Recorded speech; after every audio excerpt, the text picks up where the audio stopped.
வணக்கம். அறை சிறுகதை. படைப்பு சு. சமுத்திரம் அவர்கள். இப்பொழுது கதைக்குள் செல்லலாம்.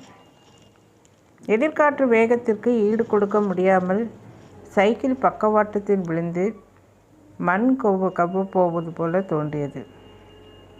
அதற்குள் தம்பிதுரை சைக்கிளின் இருக்கையிலிருந்து எழுந்து முன் பக்கமாக நகர்ந்து தூரத்து பார்வைக்கு அந்தரத்தில் நிற்பவன் போல் தெரிய பெடல்களை பலங்கொண்ட வரைக்கும் கால்களால் அழுத்தி கொண்டிருந்தான். போதா குறைக்கு மேடு, அதுவும் போதாதென்று குண்டும் குழியுமான பாதை. நடராஜன் இப்போது குணமாகி விட்டான். அவனை பைத்தியக்கார ஆஸ்பத்திரியிலிருந்து டிஸ்சார்ஜ் செய்திருந்தார்கள். 27 வயதில் எல்லாவற்றையுமே அனுபவிக்காமலேயே அவற்றின் விளைவுகளை மட்டும் அனுபவிக்கும் கிழவன் மாதிரி தெரிந்த அண்ணனையே பார்த்து கொண்டிருந்தான் தம்பிதுரை.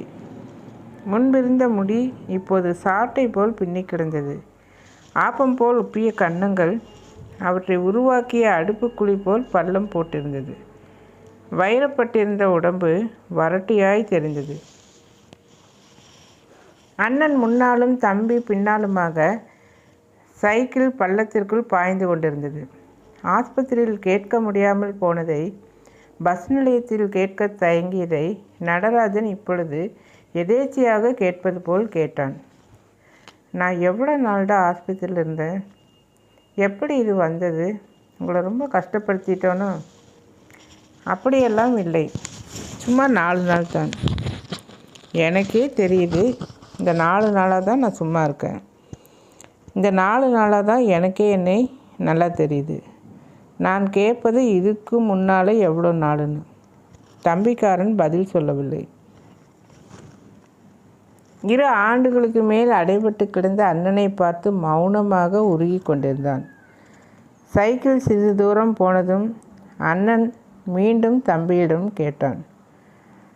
எனக்கு நிச்சயித்த பொண்ணு எப்படிடா இருக்கா? அவங்க வீட்டில் ஏதாவது சொன்னாங்களா? தம்பிதுரை சுற்றி வளைத்தான். விட்டு தள்ளு, அவள் ஒருத்தி தான் பொண்ணா? நடராஜன் மெல்ல கடவுளை பற்றி பேசத் தொடங்கினான். கடவுளை நம்ம சௌரியத்துக்கு இழுக்கப்படாதுன்னு சொல்கிறேன். கடவுளோட சௌகரியத்தை கண்டவன் இல்லை. இன்னும் சொல்லப்போனால் ஆண்டவனுக்கு சௌகரியம் அசௌகரியம் எதுவுமே கிடையாது. தத்துவம் பேசும் அண்ணனை உற்று பார்த்தான் தம்பிதுரை. பைத்தியத்தின் துவக்க கட்டத்திற்கு வந்திருப்பானோ? அஞ்சியவன் போல் தலையை தாழ்த்தி கொண்டான். 2 விழிகளிலும் நீர் நிரம்பி நின்றது. அம்மா எப்படா போயிருக்காங்க என்றான் நடராஜன். அவங்க இன்னைக்கு தான் சரியாக சாப்பிட்ணும். சைக்கிளை வேகமாக மிதினா. ஒரே மாதிரி சைக்கிளை மிதினா ஆடுது பாரு. இது மாதிரி தாண்டா சந்தோஷமும் துக்கமும். இதுங்களை ஒரே மாதிரி எடுத்துக்கிட்டால் மூளையும் ஒரே மாதிரி தான் இருக்கும். இல்லைன்னா என்ன மாதிரி ஆகணும். அண்ணன் சொல்வதையெல்லாம் கேட்டு விக்கித்து போய் ஏங்கி ஏங்கி அழுதான் தம்பிதுரை.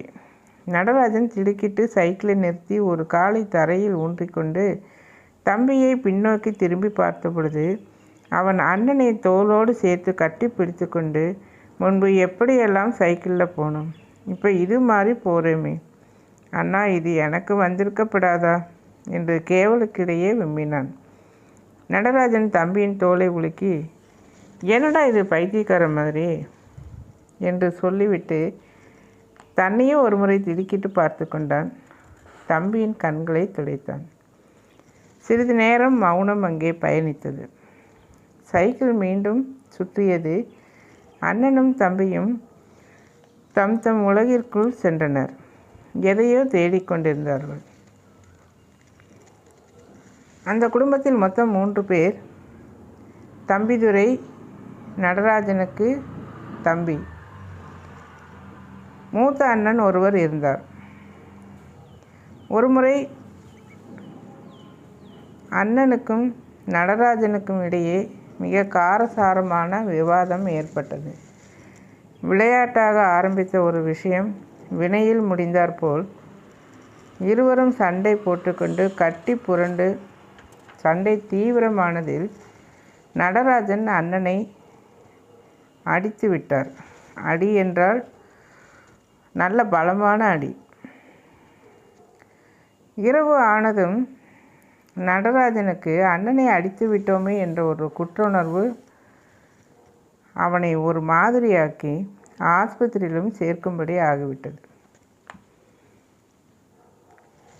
பழைய நினைவிலிருந்து மீண்டான்.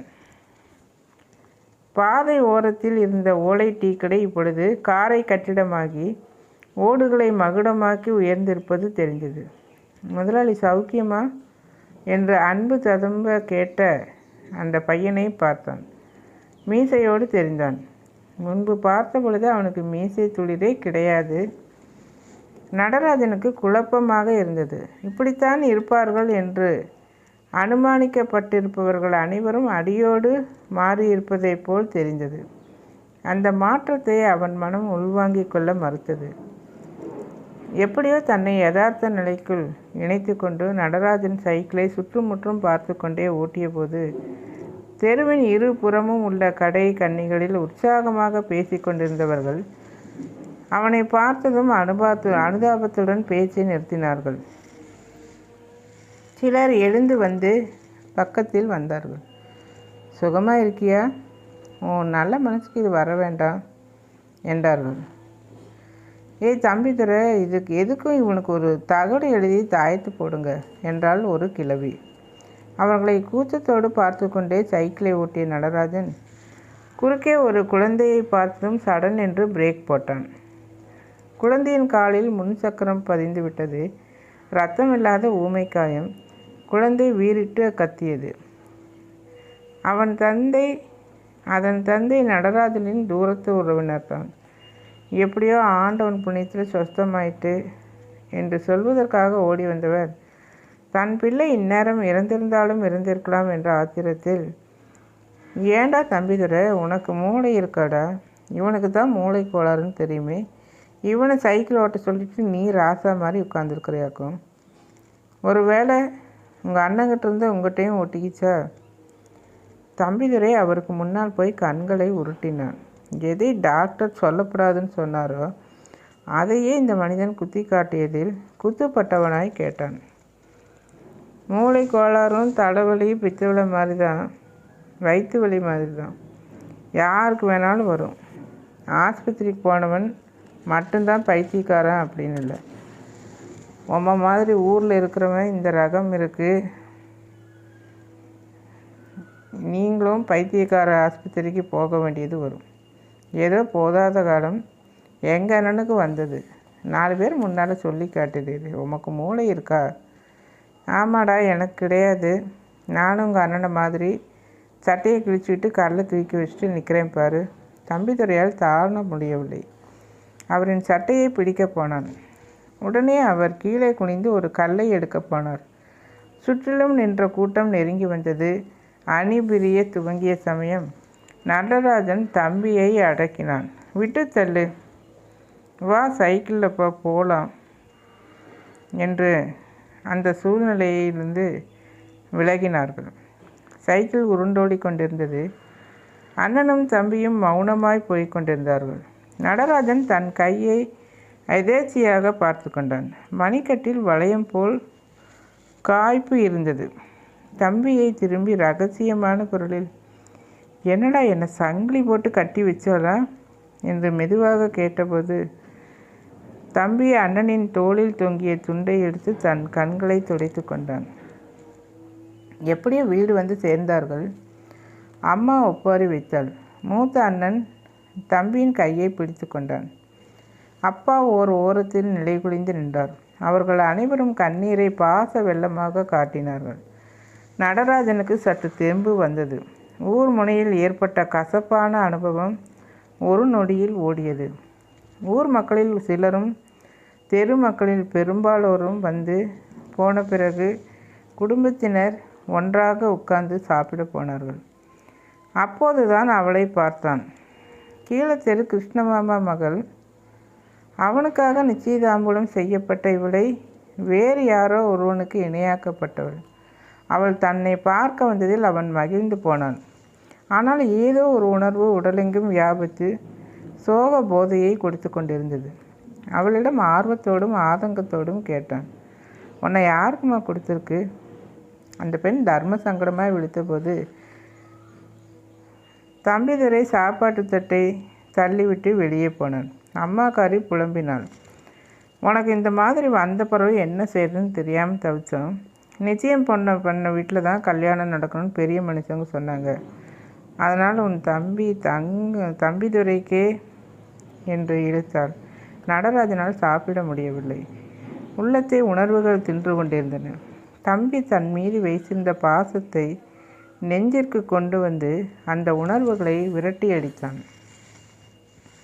மறுநாள் குளிப்பதற்காக தோளில் துண்டோடும் கையில் ஒரு வேப்பங்குச்சியோடும் குளத்தை பார்த்து போனான். தம்பிதுரை அவன் கண்ணில் பட விரும்பவில்லை. மற்றவர்கள் அவனை ஆச்சரியமாக பார்த்தார்களே தவிர எதுவும் பேசவில்லை. தனக்கு பைத்தியம் போய்விட்டது என்பதை நிரூபிக்கும் வகையில் நடராஜன் தான் என்ன வெள்ளாமையெல்லாம் எப்படி இருக்கு என்று பொதுப்படையாக கேட்டார். உடனே ஒருவர், மாப்பிள்ளை கொஞ்ச நாளைக்கு வெளியில் சுத்தாதீங்க என்றார். பிறகு மௌனம். அவன் அங்கே இருப்பது வரைக்கும் யாரும் பேசப்போவதில்லை என்பது போல் ஒரு தீர்மானம் ஒவ்வொரு முகத்திலும் நெற்றி சுளிப்பாய் எழுதப்பட்டிருந்தது. நடராஜன் வெறுமையோடு வெளியே வந்தான். குளத்துக்கரைக்கு வந்தபோது 4-5 சிறுவர்கள், ஏய் பைத்தியம் வந்துட்டதுடா, கள்ளத்தூக்கு முன்னால் ஓடி போலாண்டா என்று சொல்லிக்கொண்டு அவனை பார்த்து ஓடுவதும் வருவதுமாக இருந்தார்கள். நடராஜன் குளிக்கவில்லை. பேசாமல் வீட்டை பார்த்து திரும்பி நடந்தான். கையில் இருந்த வேப்பங்குச்சியையும் ஈரப்படாத தலையும் பார்த்தவர்கள் அவனுக்கு இன்னும் பைத்தியம் தீரவில்லை என்று நினைத்து கொண்டார்கள். 1 மாதம் ஓடியிருக்கலாம். நடராஜன் தன்னை தன் வீட்டு பலசரக்கு கடைக்குள் திணித்து கொண்டான். 5 வருடத்திற்கு முன்பு வாங்கி போட்ட கடை, 3 ஏக்கர் நிலத்தை குடும்பத்திற்கு கொடுத்த கடை, வீட்டோடு சேர்த்து கட்டிய கடை. கடையை ஒழுங்காகத்தான் நடத்தி கொண்டிருந்தான். ஆனால் சரக்கு போட வரும் வெளியூர் வியாபாரியும் உள்ளூர் வியாபாரியும் முன்பு போல் சிரித்த முகங்களை காட்டவில்லை. நடராஜன் அந்த பக்கமாக வந்த தம்பியிடம் இதை பற்றியெல்லாம் சொல்லவில்லை. அப்படி சொல்லி அவன் ஏதாவது கோபப்பட்டு விட்டால் என்றாவது என்று மனதிற்குள் வைத்து கொண்டான். நடராஜன் தன் பாட்டுக்கு வீட்டுக்கு திரும்பி கொண்டிருந்த பொழுது 2-3 சிறுவர்கள் அவனை பார்த்து பயப்படுவதோடு ஓடி, பின்னர் ஒரு சிறுவனை நடராஜன் ஓடி பிடித்தான். அப்பொழுது அந்த பக்கம் வந்த அவனது அம்மா, என்னடா இது பழையபடி மூளை பிசகிச்சா, கையை எடுடா என்று சொன்னதும் நடராஜன் அந்த சிறுவனின் கையை விட்டான். இல்லை அக்கா, நான் சாதாரணமாக தான் இருக்கேன், அவனை அதை எடுத்து சொல்லணும் அப்படின்னு தான் உன் பையன் கையை பிடிச்ச. அந்த அம்மா அதையெல்லாம் காதிலேயே போட்டுக்கொள்ளவில்லை. சிறுவன் பைத்தியம் பைத்தியம் என்று கோபமாக கத்தினான். பாட்டிக்காரி ஒருத்தி, அட கடவுளே, இன்னும் பழையபடி இவனுக்கு விலங்கு போடணும் போலிருக்கே என்று கடவுளை நொந்து கொண்டார். தனிமையின் கொடுங்கோலாதிக்கம் தாங்க முடியாமல் தானாக வந்த கண்ணீரை துடைக்க மறந்தவனாய் நடராஜன் கடையில் ஒரு பலகை எடுத்து திறந்து உள்ளே போய் படுத்து கொண்டான். அன்று முழுவதும் தூங்கி போனான். காலையில் வீட்டிற்கு வந்த பொழுது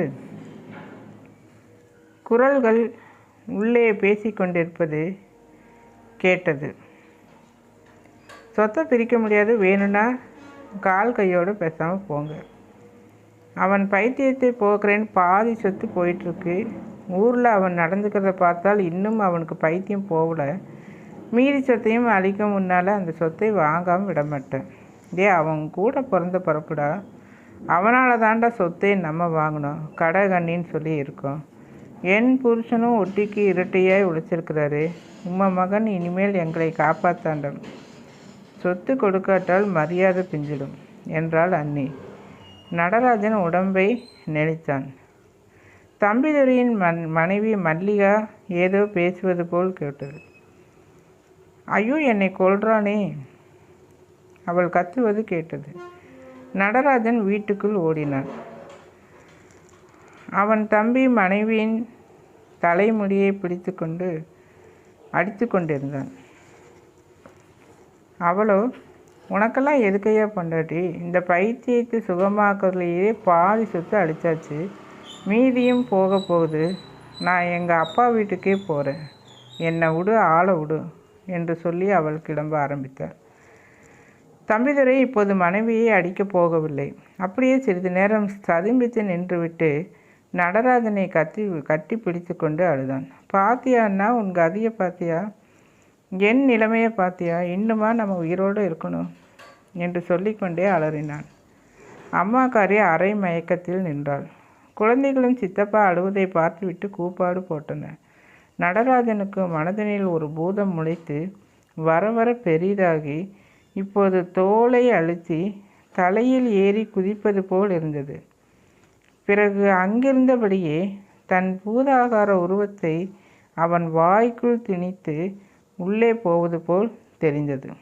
நடராஜன் அடிமேல் அடி வைத்தும் 4 அடியை ஈரடியாய் தாவியும் கடைப்பக்கமாக வந்து நின்றான். எதையோ கேட்ட ஒருவரிடம் எதுவும் பேசாமல் அப்படியே நின்றான். அரை மணி நேரத்திற்கும் அதிகமாக நின்றான். அப்புறம் சத்தம் போட்டு பேசினான். சட்டையை கிழித்து கொண்டு, தலையில் அடித்து கொண்டு, கற்களை எடுத்துக்கொண்டு. இந்த கதை உங்களுக்கு பிடித்திருந்தால் உங்கள் ஃப்ரெண்ட்ஸுக்கு ஷேர் பண்ணுங்கள்.